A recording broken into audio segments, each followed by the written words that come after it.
Hola, ¿qué tal? Bienvenido de nuevo a un nuevo vídeo sobre un tema que me apasiona y que fue algo que cambió mi vida radicalmente como persona y como profesional de la psicología, como es el apego.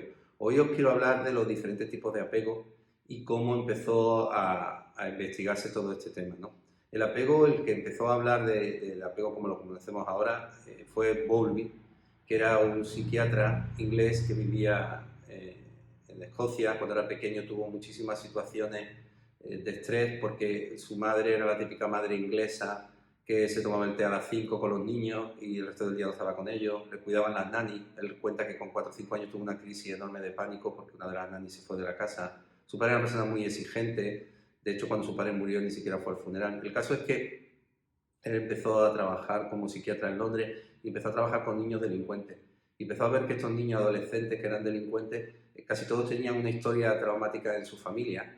Y fue el primero que empezó a hablar de la relación que había entre la infancia y los posibles trastornos psicológicos.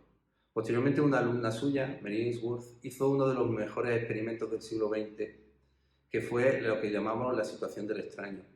En la situación del extraño lo que se hacía era coger a un niño que estuviera jugando con su mamá al lado, se entraba un investigador que estaba un tiempecito al lado con ellos, la mamá se iba y entonces lo que se veía era cómo el niño reaccionaba con el investigador. Después, posteriormente, volvía la mamá, se iba el investigador, se veía otra vez el niño cómo seguía jugando, si se relacionaba con la mamá, qué hacía, y posteriormente se iba a la mamá y se le dejaba solo durante un minuto. Y este es el momento crucial, no tanto como cuando la mamá deja al niño solo, sino lo importante es cuando la mamá vuelve, cómo reacciona ese niño. Y se vieron que había niños que, si la mamá se iba, el niño cuando volvía lloraba, se agarraba a ella, pero más o menos rápidamente se podía volver a relajar, a regular y volvía a jugar solo. Había otros niños, en cambio, que cuando la mamá volvía se agarraban a ella, se aferraban a ella y de alguna manera estaban como enfadados con ella, pero tampoco se podían separar de ella. Y este tipo de niños llamaron de apego ansioso y también ambivalente, porque no estaban ni bien con la madre ni sin ella. Y posteriormente también vieron que había ciertos niños que cuando la mamá se iba eran indiferentes que la mamá se fuera y cuando la mamá volvía pues eran indiferentes que la mamá volviera. Y esto le llamaron de apego evitativo. Lo sorprendente fue que cuando más adelante se ha medido el nivel de hormonas del estrés, a los niños que la mamá se va y vuelve, que llamamos de apego seguro, y están tranquilos, los niveles de cortisol, que es la hormona del estrés, son bajos, y esto es esperable. Vieron que los niños de apego ansioso, que cuando la mamá se iba y después volvía, no eran capaces de volver a jugar, no eran capaces de calmarse, tenían unos niveles de cortisol muy altos. Lo interesante fue que vieron que los niños de apego evitativo, que aparentemente era indiferente que la mamá se fuera o volviera, tenían también unos niveles igual de altos de cortisol que esos niños de apego ansioso. Es decir, que esos niños sufrían muchísimo. Y no es que les diera igual que la mamá se fuera o volviera, sino que habían aprendido a que no podían esperar nada de la madre. Daba igual que la madre estuviera o se fuera, ellos tenían que regularse solos. Incluso en algunos casos, estos niños, cuando la mamá volvía, no solo no lloraban, sino que se acercaban a ella como intentando calmarla o incluso ofreciéndole un regalo. Y estos eran niños de apego muy evitativo, que posteriormente probablemente pues terminen siendo cuidadores compulsivos o obedientes compulsivos.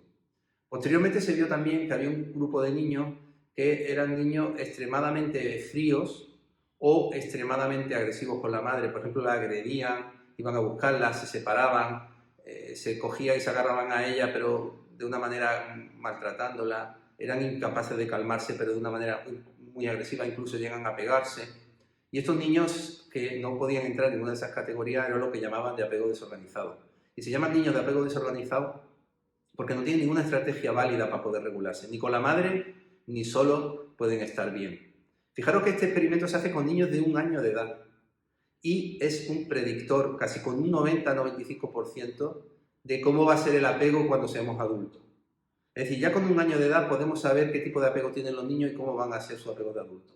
¿Qué ocurre? Que muchas de las personas, yo incluida, que son de apego, en mi caso evitativo, o de apego ansioso, pueden en la vida, esforzándose, trabajando mucho, haciendo terapia, buscando personas que sean sanas a su alrededor, invirtiendo mucho tiempo en reflexionar y en hacer las cosas de otro modo, ser lo que llamamos de apego seguro adquirido. Es decir, son esas personas que de alguna manera han estado mal, pero han podido subir arriba. O sea que estas experiencias de apego sí que nos condicionan muchísimo, pero no nos van a determinar. Y ahora, como siempre, os dejo con una pregunta. ¿Qué tipo de apego creéis que tenéis vosotros y qué tipo de apego creéis que tienen las personas que os rodean? Muchísimas gracias y hasta muy pronto.